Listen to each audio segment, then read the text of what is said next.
My boyfriend, right in front of me, was kissing and kissing with another woman and even told me not to be unreasonable. I nodded, threw a right hook, and told him not to scream in pain. After arriving at the police station, I was drunk and cried loudly on the shoulder of the police officer, saying I wanted to marry him. The police officer said he was married but could introduce me to his nephew, who was also a police officer. I looked at the tall, strong, and very manly police officer, with his height of 187 centimeters, long arms, and legs overflowing with hormones, and nodded, "All right, today is my boyfriend Tony's birthday." I meticulously organized a birthday party for him and invited all his friends. His friends were all heavy drinkers, but I can't handle alcohol well. But for Tony's sake, I drank. He didn't stop me or help me. Instead, he egged me on. After 2 bottles of beer, I covered my mouth and ran to the bathroom, throwing up until my limbs felt weak before coming out. Tony didn't follow me. I didn't think much of it, washed my face, and went back to the private room. As soon as I stepped outside the room, I heard loud cheers inside. Kiss. Kiss. I was puzzled about why Tony, the birthday boy, was being overshadowed by someone else kissing. When I opened the door, Tony was passionately kissing Serena, who was supposedly his brother.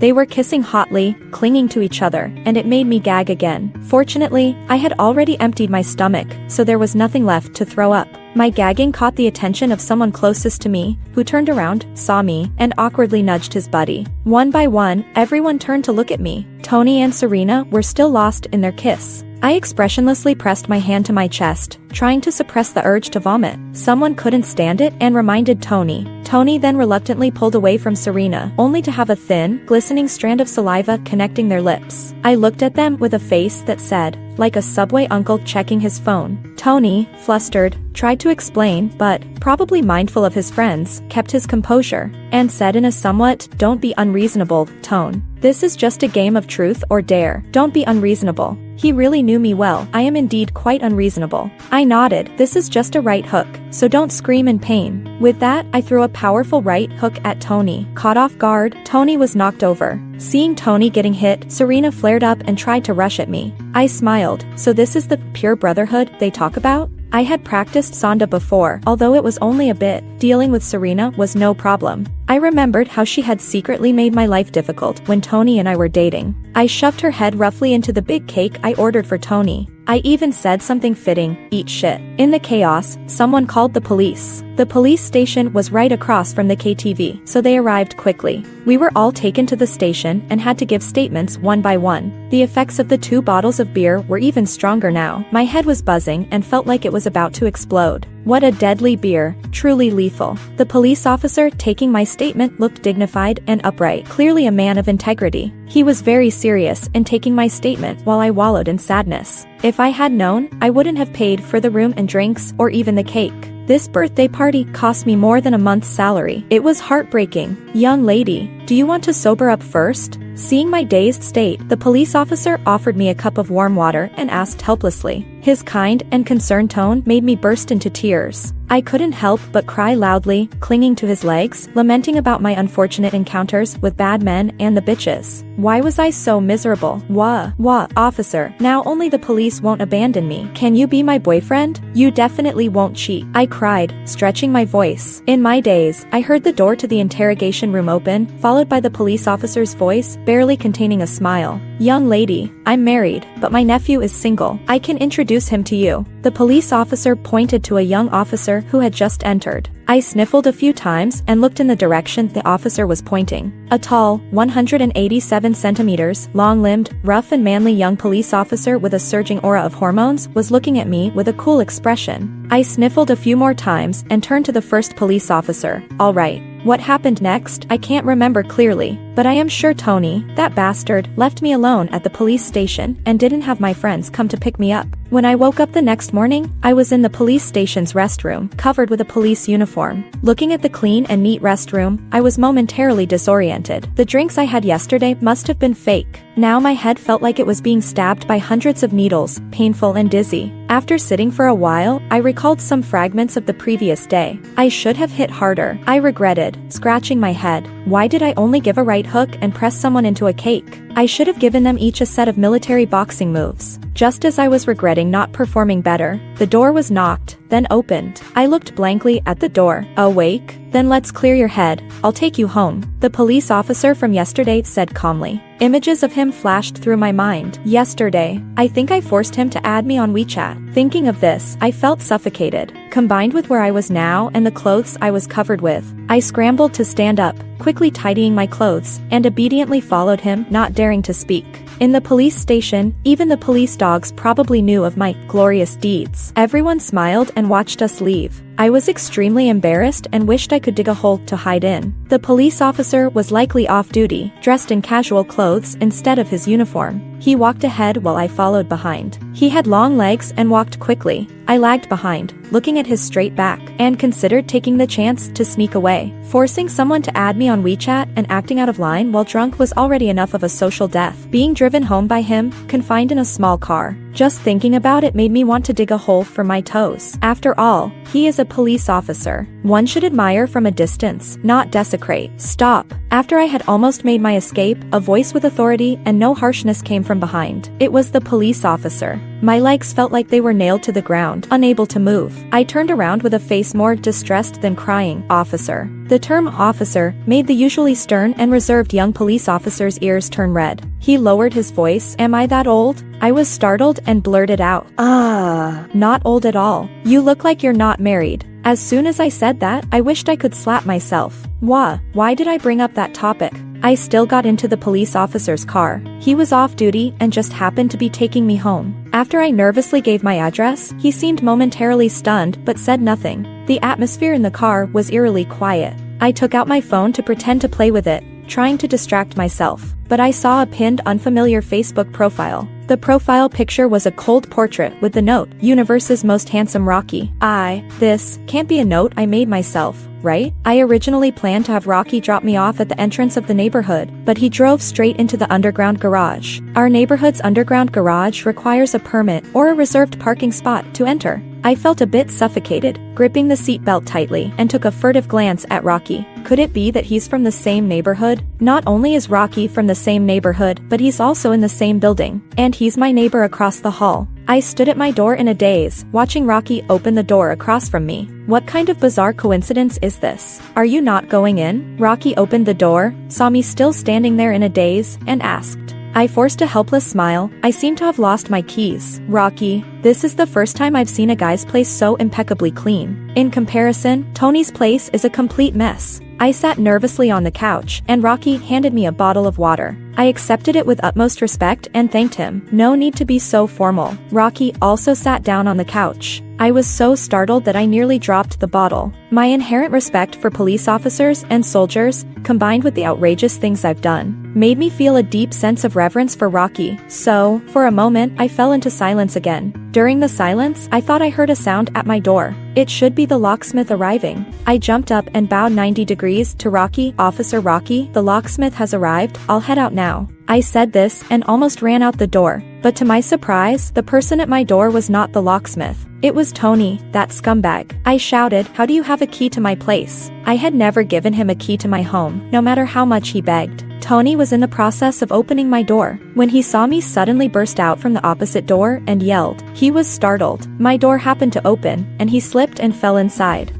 Rocky, hearing the commotion, also came out. Tony, having fallen clumsily, was a bit embarrassed. He got up, leaning against the door, and seeing me come out with a tall and handsome man, he started cursing and yelling. So you, Haley, accused me of cheating. Turns out you were the one messing around with another man first. No wonder you wouldn't let me touch you. You prefer this kind. You're a J person. I'll beat you to death. And you wild man, I'll kill you too. Police officer. Rocky pulled me behind him, blocking Tony, who was rolling up his sleeves and advancing toward me. Rocky expressionlessly took out his police badge and showed it to Tony. Illegal entry, insulting others, insulting a police officer, and attempting to assault an officer. Rocky listed a few charges and then said, "Come, go with me to the police station." Hearing that Rocky was a police officer, Tony, who had been so aggressive just moments ago, suddenly deflated. He hesitated and took a few steps back, still trying to act tough. How do I know you're really a police officer? Rocky simply looked at him coldly. Think back. Who took your statement last night? At these words, Tony shivered, clearly remembering, and his legs went weak, nearly causing him to fall to his knees. Officer, please let me go. I was just joking with you, Tony said as he tried to make a run for it, but Rocky swiftly restrained him with a firm hold. I'm not joking with you. Rocky's chiseled features were set in a serious expression. Rocky was serious. He really took Tony back to the police station. Officer, we're in a relationship. How can it be called illegal entry if I'm going into her house? I'm innocent. I was just going to get my stuff, Tony desperately argued at the police station. We've broken up, and there's nothing of yours in my house. I couldn't help but snap at Tony. Upon hearing this, Tony clearly wanted to get angry, but, wary of being in the police station, he put on a pretentious smile. Haley, what we had yesterday was just a little lover's spat. How can we be broken up? Didn't you say you bought me the latest Apple phone but just forgot to bring it? Since you're giving it to me, it's my stuff. So, it's not a problem for me to go get it. I was utterly stunned by Tony's shamelessness. How did I not realize he was like this when he was pursuing me? He even kissed another woman in front of me and still had the nerve to ask for a birthday gift? And how did an unsent gift become his? And with such a sense of entitlement, I was shaking with anger. Then how did you get a key to her place? Rocky asked with an indifferent expression. We're a couple. Isn't it normal for me to have a key to her house? Tony, seeing that I was too enraged to speak, became even more composed and smug. You're talking nonsense. I never gave you a key to my place. I glared at Tony, who I once thought was handsome and refined but now seemed utterly repulsive. Calm down. Rocky stood up and poured me a glass of water. Looking at Rocky's clear and calm eyes, I gradually calmed down. Yes, I needed to stay calm. Losing my composure would only play into Tony's hands. I took the water, took a few deep breaths, and said, Officer, I never gave him a key to my house. The only possibility is that he either stole it or found it. Also, we broke up yesterday. I haven't sent the Apple phone and I'm not going to give it to him. You're not going to give it to me? Tony looked incredulous. Just because I bought it doesn't mean I have to give it to you. What kind of thief logic is that? I was astonished. I gave you a gift for your birthday too, didn't I? Isn't it normal for you to give me a gift? Tony stood up, getting agitated. Seeing Tony's audacity, I nearly lost it. For your birthday? You gave me 10 bottles of milk, a tub of yogurt, and some snacks. The rest was all filler with Raffi grass. Does that even add up to $100? My face was flushed with anger.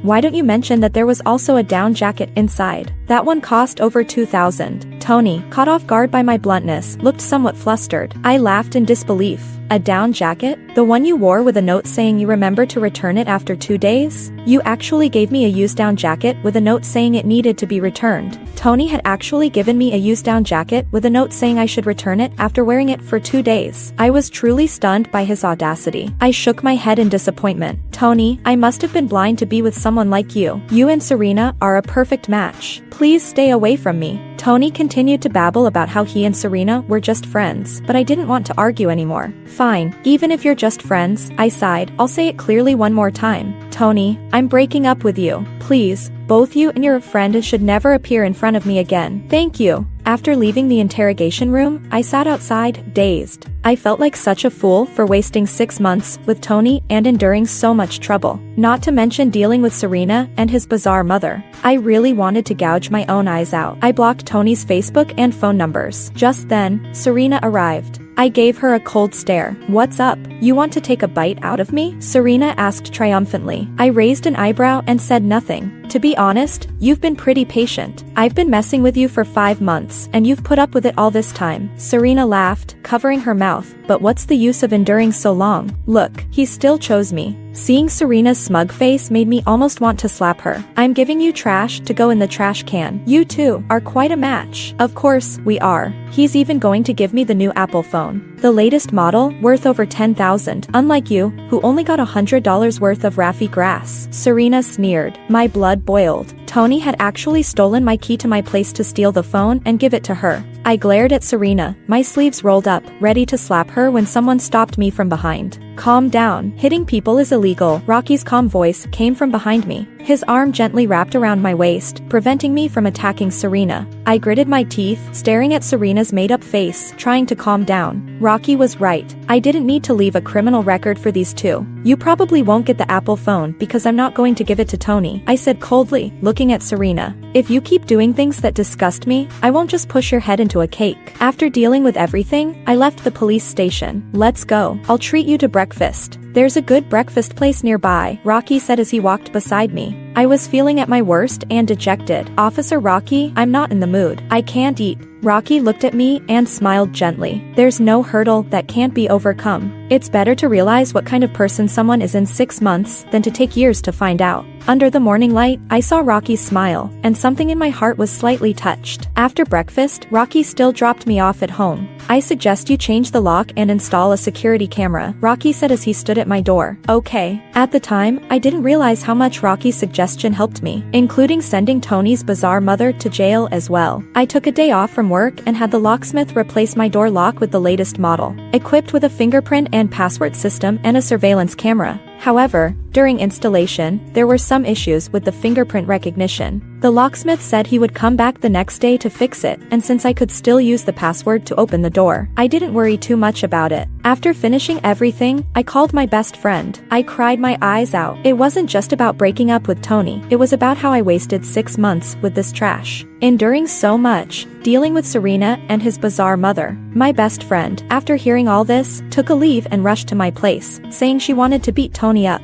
I told her Tony was already in the police station and that I had hired a lawyer to sue him. My best friend comforted me for a while and said she would take me out to unwind that night. She said the world was full of good men, and it wasn't worth fixating on one dog. Breakups were like sending off a departed friend. It was necessary to drink and cry to say goodbye. That night, my best friend and I put on a sophisticated makeup look and wore sexy dresses to go dancing. I'm not a fan of such environments, but under these circumstances, the deafening music and slightly tipsy feeling were quite exhilarating. I'm telling you, if you like someone tonight, just go for it. There's no shortage of men. My best friend, who was likely drunk, slurred at me. Anyone is fine. I was also quite drunk, slurring back loudly. Go for it. I'm serious. My best friend, with a slightly glazed look, patted her chest and assured me. Then I want that one. I pointed to a man sitting at a booth not far away. He wore a white shirt, my favorite, and had a cool, detached expression, looking very attractive. Most importantly, he looked somewhat familiar. Like him? Then go for it. My best friend slapped my shoulder with enthusiasm, giving me courage. As I stumbled toward him, I nearly fell to the ground, but he reached out and caught me. Hey, are you alone? I wobbled as I sat at the booth, resting my head on my hand and slightly tilting it as I asked. The man said nothing, just sipped his drink, his eyes vaguely assessing me.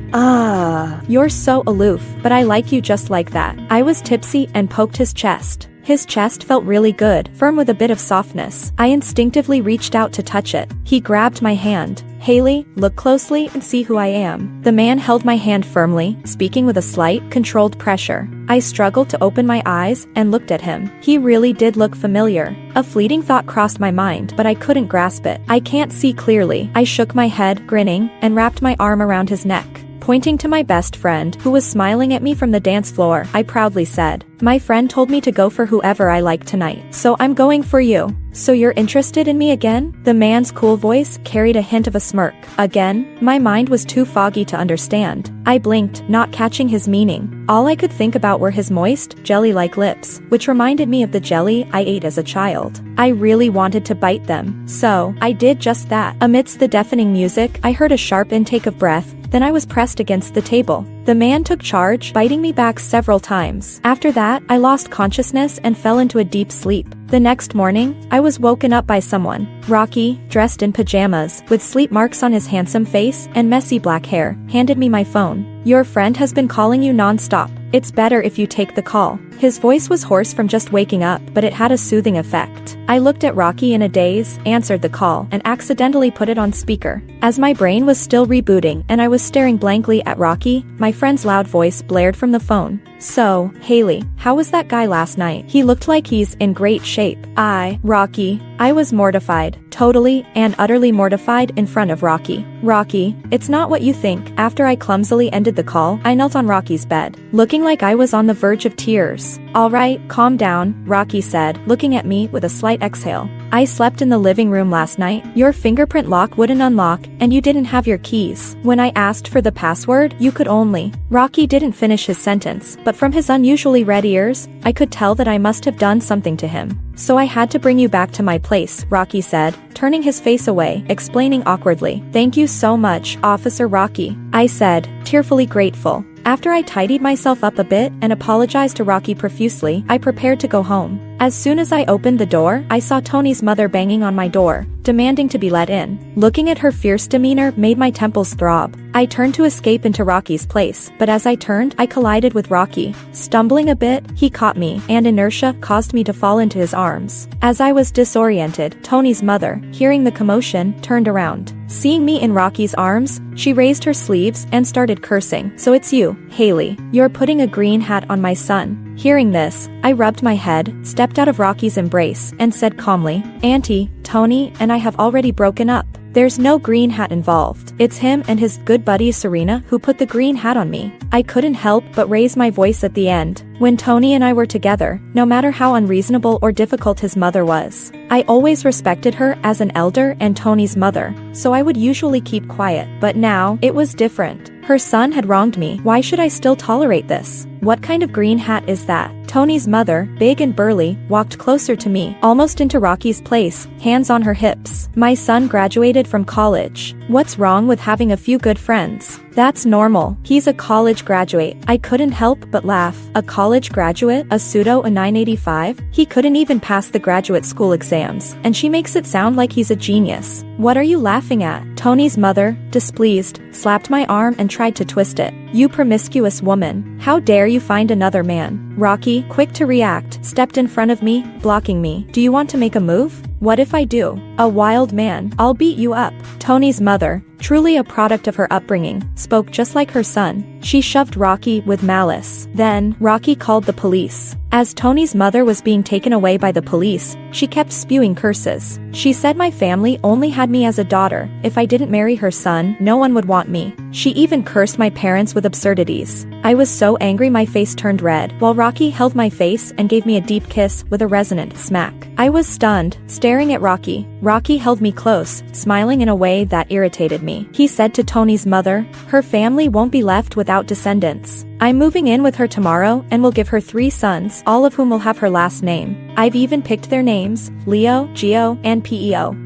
I'll tear you apart. Tony's mother's face turned red with anger. She tried to lunge at Rocky but was restrained by the police and taken back to the station to make a statement. The surveillance camera at my door had perfectly captured her causing trouble, cursing, and making a scene, so I didn't need to explain much. I just copied the footage for the police. After the police took Tony's mother away, I kept my head down, unable to face Rocky. This was so embarrassing. Only looking at my head, Rocky asked with a laugh in his voice. Officer Rocky, I awkwardly looked up and bowed deeply, sincerely saying, I'm so sorry. I've caused you trouble. After saying that, I wanted to flee back into my house, but Rocky grabbed my wrist. He didn't say anything, but then he let go of my hand. Before I could even ponder what his action meant, I hurriedly retreated. Nervously, I mistyped the password several times. Rocky hadn't left immediately, and I could feel his gaze on me without turning around. I was sweating all over. After trying for the 4th time, the door finally opened. I went inside, shut the door, and leaned against it, heart racing. Pressing my chest, I thought about Rocky, and a vague, indescribable emotion spread within me. It felt like a fluttering heart.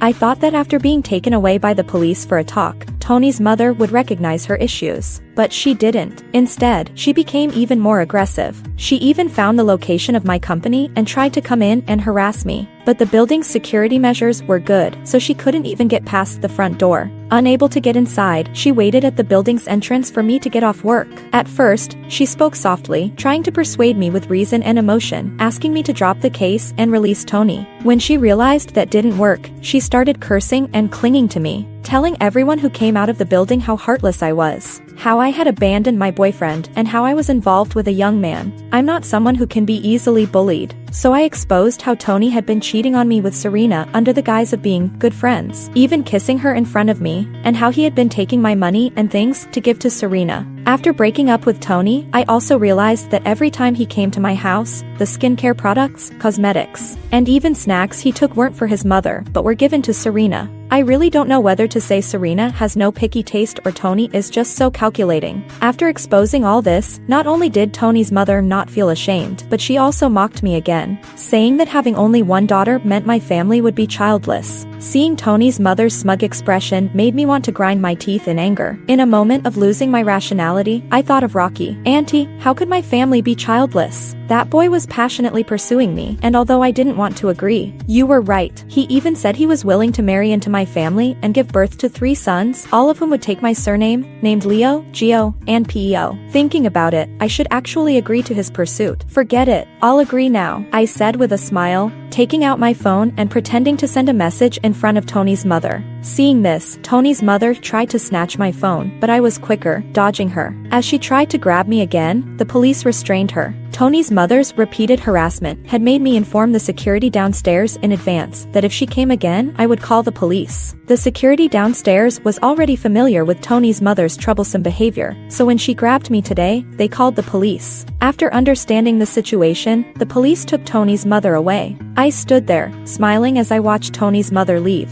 As for making people angry, Rocky's words are the best. My smile completely froze when I saw who was in the police car. Rocky, Officer Rocky, Rocky. He was smiling at me with a meaningful grin. Me? Did he hear everything I just said? I was stunned for a few seconds. When I wanted to explain, Rocky gave me a nod and drove away. Me? It's over. Using someone as a shield and making them out to be the one passionately pursuing me. I wanted to cry but had no tears. Why did I have to act so arrogantly? I took out my phone and looked at the pinned Facebook. The note had already been changed back to Officer Rocky. I hesitated, then typed, Officer Rocky. The things I said earlier were just to irritate her. I didn't mean anything else. I looked at the text in the chat box and deleted it all. After deleting and revising for a long time, I still didn't send any message. Forget it. What if he didn't hear it? Sending these messages would be too awkward, right? That night, as I was preparing to go to sleep, Rocky sent a Facebook message. Officer Rocky, I haven't received any message. Me? What message? As I was wondering what message, it suddenly hit me. The things I said during the day. Leo, Gio, Peo. Rocky heard. I wanted to dig a hole and hide, instantly losing all desire to sleep. I quickly typed, Officer Rocky. The things I said earlier were just nonsense. I meant nothing by them. My respect for you is like the endless flow of the Yangtze River. I'm sorry. Please forgive my moment of reckless talk. I'm sorry. Even after sending the message, Rocky did not reply. I was extremely anxious, adding to my troubles and saying he was passionately pursuing me. I buried my head under the pillow and wailed. What on earth have I done? I was set on fire in the middle of the night. When I woke up to the smell of smoke, the door had already been burned so badly that it couldn't be opened. My mind went blank as I came to my senses and ran back to my room to grab my phone to call the police. A call came in from an unknown number. I clumsily answered, hello, with a tearful voice. It was Rocky's voice. Don't panic. Go to the bathroom, dampen a towel to cover your mouth and nose, and don't inhale the smoke. Stay in the bathroom. I've already called the police and fire department. Don't be afraid. Hearing his calm voice, tears suddenly filled my eyes, and I started to cry. Officer Rocky, sob sob. The door was opened 15 minutes later. Rocky had used the fire hose to put out the fire, but since my door opened outward, he couldn't kick it open and had to wait for the fire department to come and break it down. After the fire was extinguished, I went to the living room. When the door was finally opened, seeing Rocky, who looked a bit disheveled, made my recently stopped tears well up again. Rocky quickly walked over and hugged me.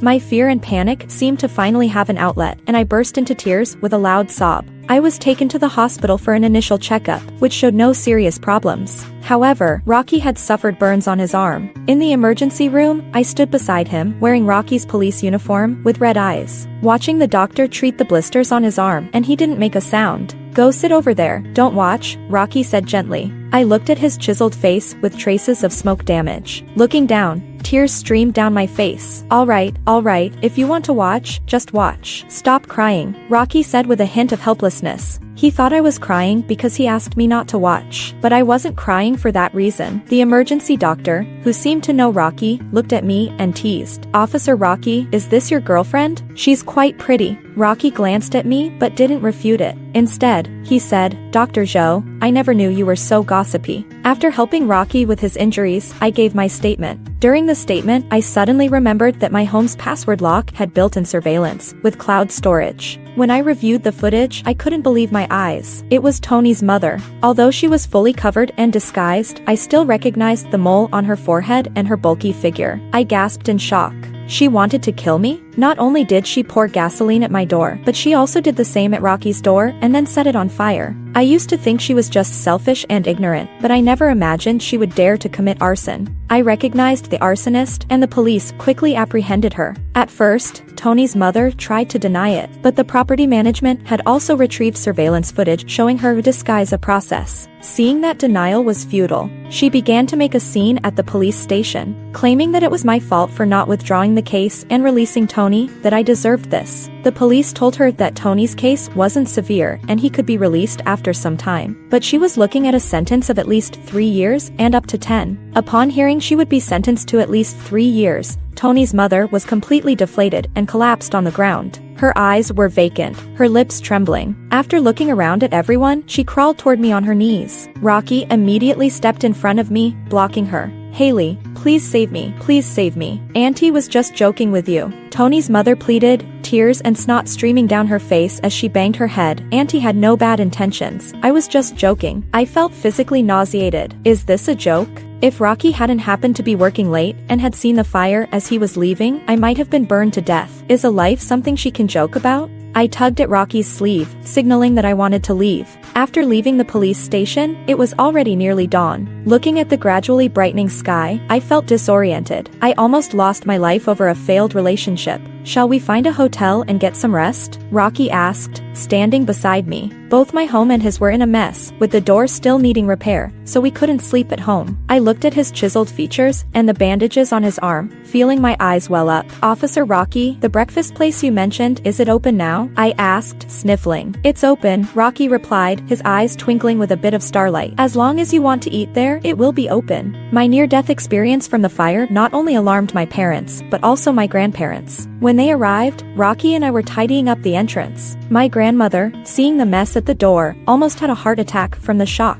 After we settled her down, Rocky brought over some warm water. After taking her medicine and drinking the water, her color improved a bit. "This is outrageous. What kind of demon is this?" My grandmother, enraged after hearing the general situation, pounded the table. "Mom, please take care of your health," my mother said, her eyes red. "Oh, Grandpa, Grandma, Mom, Dad, it's all over now, it's okay." I forced a smile to comfort them, trying to shift their focus. "This is Officer Rocky. He happened to see the fire when he was on his night shift and saved me. He lives right across from me." Rocky also politely smiled at the right moment. "Hello, Grandpa, Grandma, Mom, Dad." My expression changed. My grandparents' expressions changed. My parents' expressions changed too. Rocky quickly realized he had misspoken and tried to salvage the situation. "Hello, Uncle and Auntie. I've heard Haley mention you often, and I slipped up with my words. Please don't mind." I breathed a sigh of relief. My parents' expressions softened a bit. My grandmother, still with a hint of regret on her face, took Rocky's hand and kindly asked how old he was and if he had a girlfriend. Rocky answered all her questions obediently, especially since his police identity made my grandmother like him even more. The older generation holds a great respect for the profession of policing, seeing it as righteous and promising. Hearing that Rocky had no girlfriend and lived right across from me while risking his life to save me, their attitude toward him changed entirely. They continued to ask about his family and personal life, and finally, my grandmother asked, "What do you think of Haley?" I was stunned. "Grandma, what are you doing?" My face turned beet red, and I couldn't bear to look at Rocky. I tried to signal my grandmother to stop asking such questions, but I heard Rocky say, "She's wonderful, very kind. Though a bit scatterbrained, she's adorable, and I really like her." I was so shocked that the apple one was holding fell to the floor with a thud and rolled to his feet. I stared at Rocky in disbelief. What is he saying in front of the elders?" Rocky picked up the apple, placed it in my hand, and gave me a smile. I almost dropped it from the shock.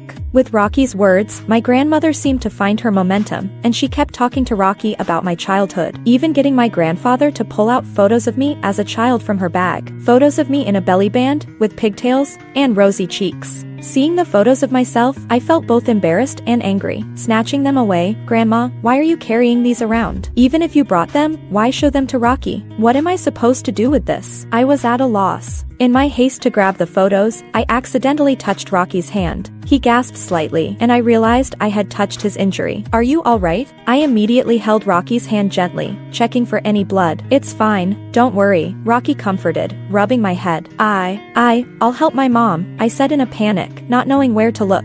It wasn't until I helped my mom with the vegetables that I suddenly came back to my senses. How does Officer Rocky flirt so well? In my days, I heard my mother yell, "You were supposed to cut the celery stalks, why did you leave the leaves and throw away the stalks?" Since the day Rocky had dinner at my place, he successfully won the approval of my grandparents and my parents. According to my grandmother, Rocky looked like a good kid, full of righteousness, with a straight back that made people feel happy just by looking at him. Even my mother privately asked me if I was seeing Rocky. I said no, and that I was hesitant to date anyone casually now, fearing I might encounter someone like Tony again. Although Rocky isn't like that, I still felt uneasy. But my mother said that people should look forward, and encountering a bad person doesn't mean anything. When dating again, one should keep their eyes open, especially for someone they plan to marry. She said that she and my grandmother thought Rocky was a good man and someone I could marry. I was extremely helpless, constantly explaining that Rocky and I were really not in a romantic relationship, but it seemed they didn't completely believe me, especially my grandmother, who entirely saw Rocky as a potential son-in-law. The more they talked about it, the more there was an unclear and ambiguous meaning between Rocky and me.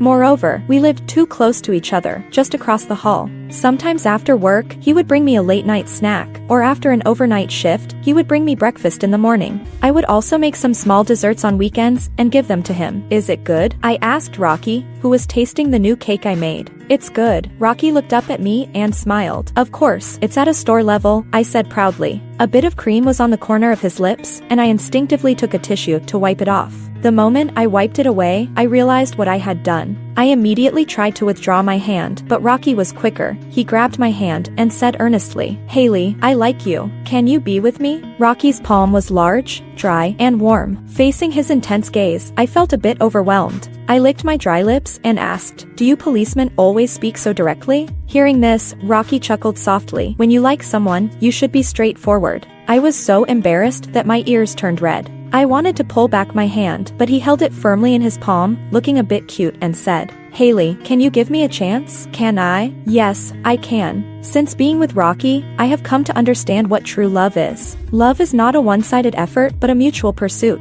The shadow Tony cast over me has gradually been driven away by Rocky. When I saw him again, I remembered there was such a person. That day, Rocky and I went to the cinema to watch a movie. When I was crying in his arms, I heard a quarrel from the back row that sounded somewhat familiar. "You say you were working late with your colleague. Is this working late? His hand was almost on your lap." Tony's voice was somewhat sinister. "Tony, stop talking nonsense. I was just watching a movie with him." Serena's voice was heard. "Watching a movie is the next step to go to a hotel." Tony pulled on Serena's necklace and said, "You're wearing the token Elle gave you and getting involved with another man." Then came a crisp slap sound. I watched these two people in shock.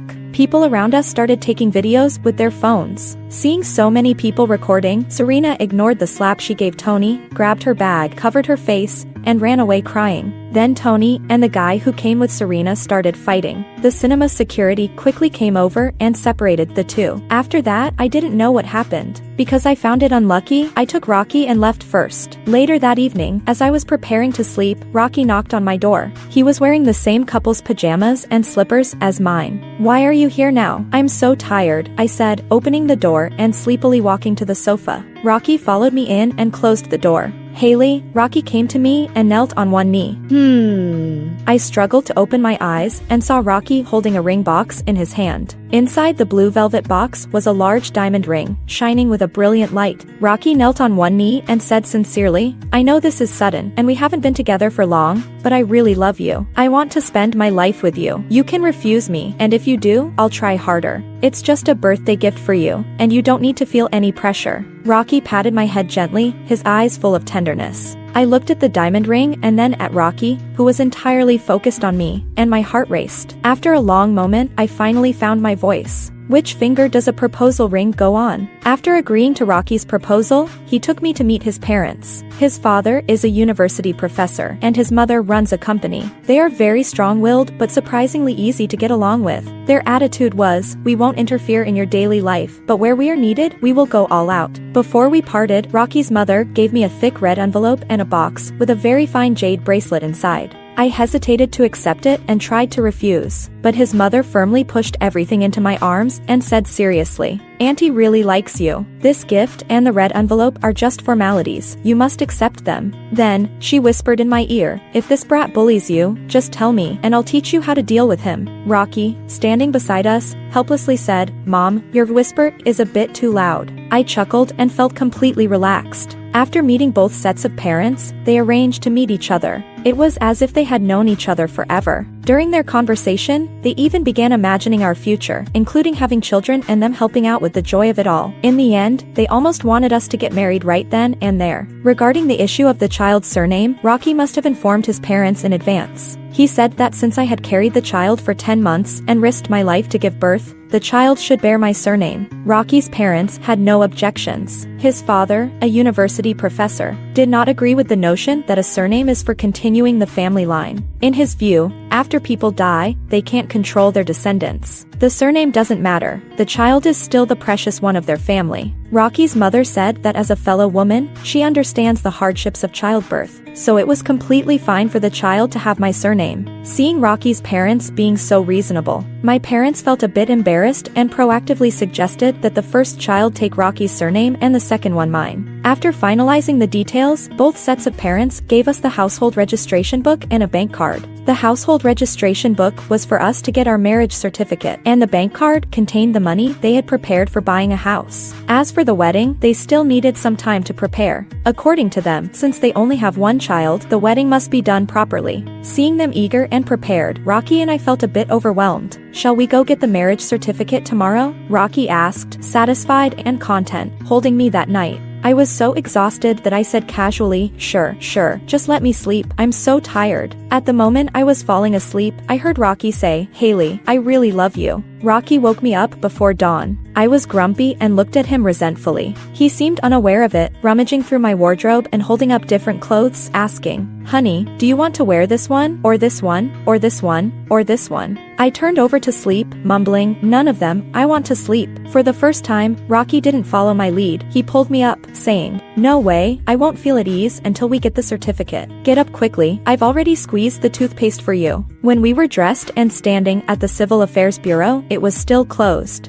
Rocky was pressed against the glass of the door, trying hard to look inside. Seeing him like that, I couldn't help but laugh. "Officer Rocky, you're so cute," I said, pinching his face, loving him even more. After we were together, I found that Rocky is an outwardly cold but inwardly warm person. He seems distant to others, but is affectionate with me, giving kisses, hugs, and lifting me up. You can hardly imagine a 187 centimeters tall guy acting so adorably. It was only when the 2 official red books with stamps were handed to us that I felt a bit dazed. Marriage, was it really this simple? No endless negotiations over dowries, only the warm blessings from both sets of parents. "Darling." After leaving the Civil Affairs Bureau, Rocky ignored everyone else, cupped my face, and gave me a big kiss. He then posted a moment, sharing our photo and marriage certificate with the caption, "From now on, officially husband and wife." After getting our marriage certificate, Rocky and I finally remembered to look at houses. There are many things to consider for the new house. The future schooling for our children, the number of people in the family, how to lay out the house, etc.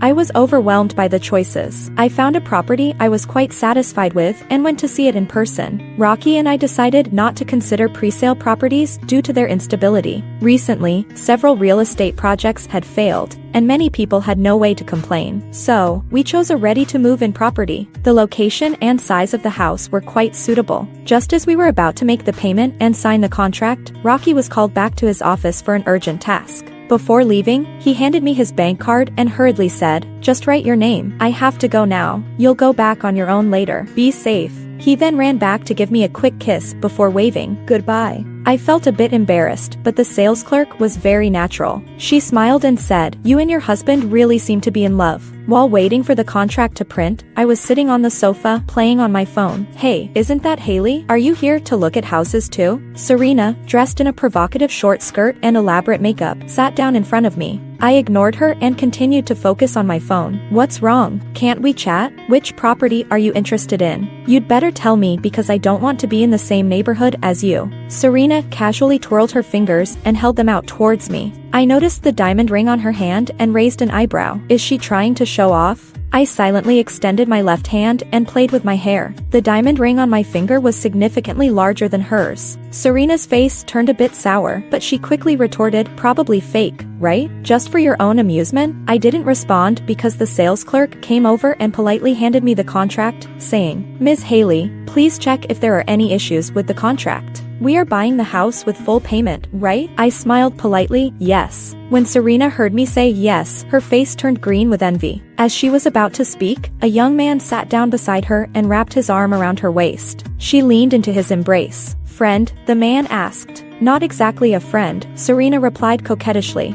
I got goosebumps and signaled the sales clerk to switch tables. Before leaving, I coldly told Serena, I'm not as easy to bully as you think. I'm not going to argue with you. I just don't want to waste time. Try to be a better person and stop pushing me to expose what you've done. Finally, I smiled and added, by the way, I was at the cinema that day too. With that, I walked away, leaving Serena to panic and explain behind me. I didn't want to stoop to her old tricks. I had moved on from those messy issues. During my time with Rocky, I seemed to have completely transformed into a gentler, softer person. I no longer wanted to waste time on past grievances. I had a bright future ahead. As for them, let fate handle it. Our wedding was traditional Chinese. Both sets of parents were very traditional, and we also liked the Chinese-style phoenix coronet and bridal robes. After the wedding, we went on our honeymoon. And then, I got pregnant from the honeymoon. When we found out about the pregnancy, Rocky was ecstatic. He picked me up and spun me around before calling both sets of parents. Both sets of parents, overjoyed, rushed to our home simultaneously. From then on, I was treated like a national treasure. At night, when I woke up frequently due to the pregnancy, I would see Rocky staring at me intently. His expression was quite pitiful. When he saw me wake up, he pouted and said, Wife, I haven't had enough of our time alone together. Sob sob. Is this really my tall and mighty officer Rocky? I was carrying twins. When it was confirmed that we were having twins, both sets of parents were thrilled as if it were New Year's. Only Rocky gently caressed my belly and said I had worked hard. When I was 5 months pregnant, Rocky had to handle a dispute involving Tony and Serena. The young man I saw at the sales office was Serena's new partner. He was a wealthy second generation. After being with this wealthy second generation, she kicked Tony out. Tony, of course, was unwilling to accept it. He had even served time in jail for her, leaving a criminal record. Yet she said she just kicked him out and found a rich second generation partner. The young man was the one who took Serena to view houses, but it seems the deal fell through in the end. After multiple failed attempts to reconcile, Tony directly sent videos of them together to the wealthy second generation, who immediately broke up with Serena. However, Serena claimed she was pregnant. In hesitation, the wealthy second generation's mother intervened and had Serena aborted. She also threw a stack of explicit photos at Serena's face. It turned out that Serena had been involved with the wealthy second generation's father, and the child she was carrying was not the son of the wealthy second generation, but his younger brother.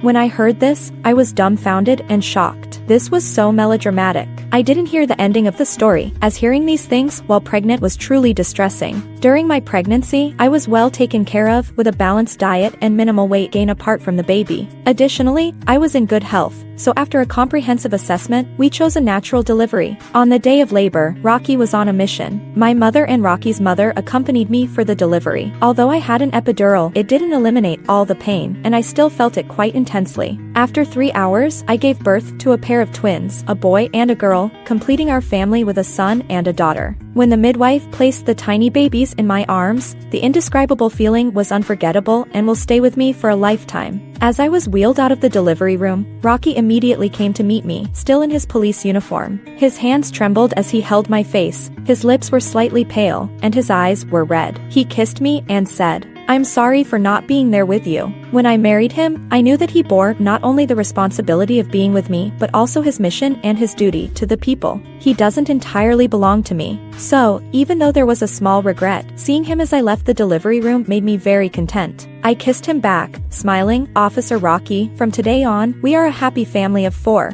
Rocky, choked up, replied, "All right, from now on, the 3 of us will protect you." The end. Epilogue. Regarding the second child, I had considered it and brought it up with Rocky, but he firmly refused. His reason was that I had suffered too much during the first pregnancy. He said that we already had a perfect family with a son and a daughter, and there was no need for a second child. His words made me give up on the idea. When the Dragon and Phoenix twins were 4 and started kindergarten, both our parents were finally free, and so was I. Rocky took a few days off to take me out for a break.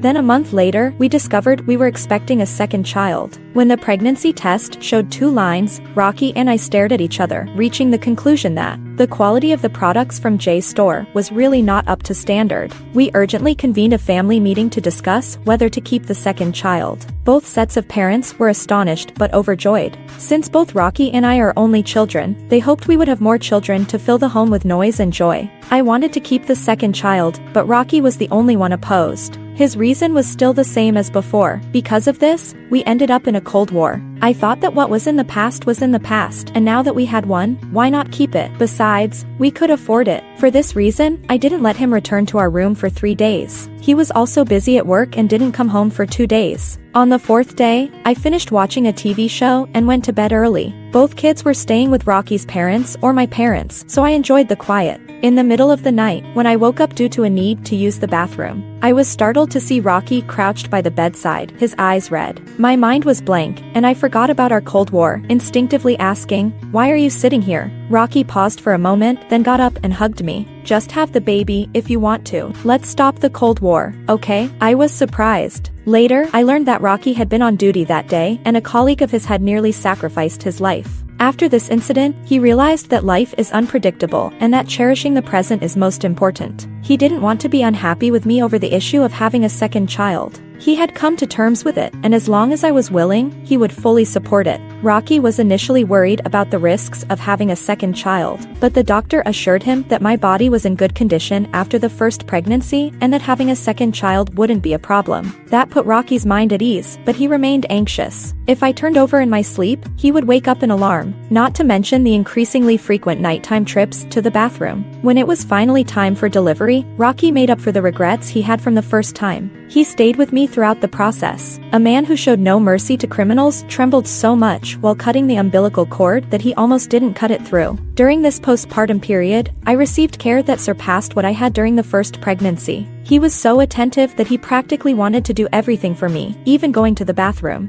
He took on the responsibility of caring for both children himself. By the way, our second set of twins was also a Dragon and Phoenix pair, this time a brother and sister. My parents and Rocky's parents were so happy they wanted to celebrate with firecrackers for a whole month. When the second pair of twins turned 1 year old, I was cleaning the house and found Rocky's medical records. It was a record of a vasectomy. The date on it was the day after Rocky and I resolved our disagreement about having another child. That night, I brought it up and asked Rocky why he had undergone the surgery. He hesitated before telling me he didn't want me to suffer through childbirth again, as even contraception is not 100% reliable. So he had the surgery as a double layer of insurance. When the second set of twins was 3 years old, they reached the age where even cats and dogs found them annoying. I had their older brother and sister take care of them. Watching the siblings annoy each other to the point of frustration, I sipped my milk tea leisurely. Indeed, only magic can counteract magic. Mom, handle the little ones. They're fighting over a cheese stick again. The second child, Leo, was so frustrated she came running to complain. Hikek is already taking care of it. I glanced at the situation and relaxed again. The oldest, Kyo, was holding one of the younger ones in each hand, his face flushed as he reasoned with them. No longer the composed and mature child he once was. See, it's much better for children to be lively and playful rather than always serious. Seeing that I wasn't reacting, the second child quickly joined in, each of them holding one of the younger ones to separate them. To calm the cheese stick dispute, I took the 4 kids out for a stroll. The older ones were quite independent, and even took the initiative to help with the younger ones. With the help of a nanny, managing the 2 little ones was quite easy for me. While we were eating, a male voice called out to me from behind. "Haley?" I turned around and saw Tony. At first, I didn't recognize him. When he introduced himself awkwardly, I finally remembered. He had aged a bit, and his vitality seemed diminished. Even after recognizing him, I only nodded faintly and continued eating. Although the third and fourth children were quite mischievous, they behaved well in public, eating their meal obediently. Seeing that I was ignoring him, Tony started a conversation. "You're out with so many kids? Helping relatives take care of them before summer vacation?" Tony looked at the 4 children next to me with envy. "No, they're all mine." I wiped a bit of food off the 4th child's lips, and she smiled up at me sweetly, saying, "Thank you, Mom." "You're welcome, sweetie," I said, patting her little head. When I looked up at Tony again, he looked like a statue, unable to believe his eyes, glancing from the children to me. "All of these are yours and Rocky's." After a long pause, Tony finally asked, struggling with his words. "Is there a problem?" I asked, somewhat displeased. I didn't really want to see Tony. It wasn't about holding a grudge. I just simply didn't want to see him. It ruined my mood. No. Tony fumbled for an excuse and then said, "Haley, you're more beautiful than ever," completely unlike a mother of 4. "If we hadn't broken up, what would you have done if we hadn't broken up?" Rocky, dressed casually, appeared behind Tony, his face serious as he asked. Before I could say anything, all 4 children joyfully called out "Dad," drawing the attention of the diners around us. "Shh, kids, we must be quieter in public." I quickly signaled the children to lower their voices. The children obediently complied. Rocky sat down next to me, his arm around my waist as a sign of possession. "You just said, if we hadn't broken up, what would you have done?" Rocky asked again. In recent years, Rocky had been promoted due to his repeated achievements. With age, he had become more composed, and his serious demeanor now had an intimidating presence. No.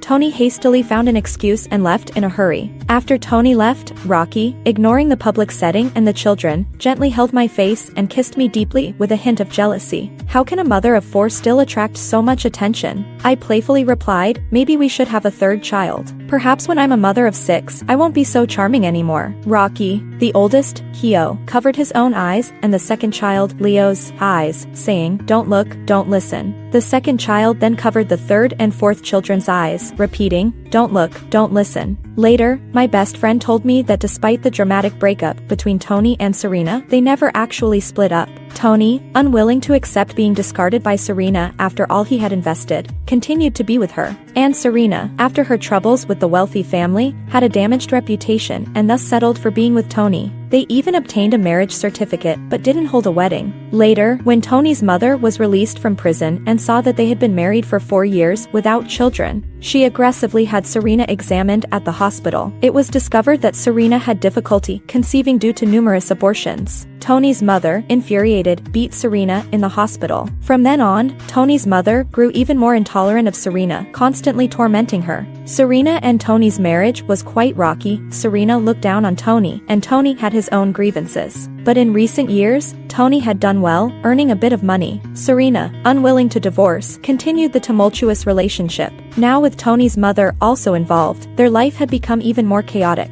I wasn't really concerned with how they were doing. I'm very happy with my life now. My parents live close by, my in-laws are considerate, the children are well behaved, I have a career, and close friends. My husband is completely devoted to me, even putting me before the children. My life feels complete. In the evenings, I would cling to Rocky. Afterward, he tenderly kissed me and gently asked why I was so clingy today. I looked up, kissed him back, and smiled. "Rocky, meeting you is the luckiest thing that has ever happened to me." Rocky kissed me in return, with warmth and affection. "The same goes for me.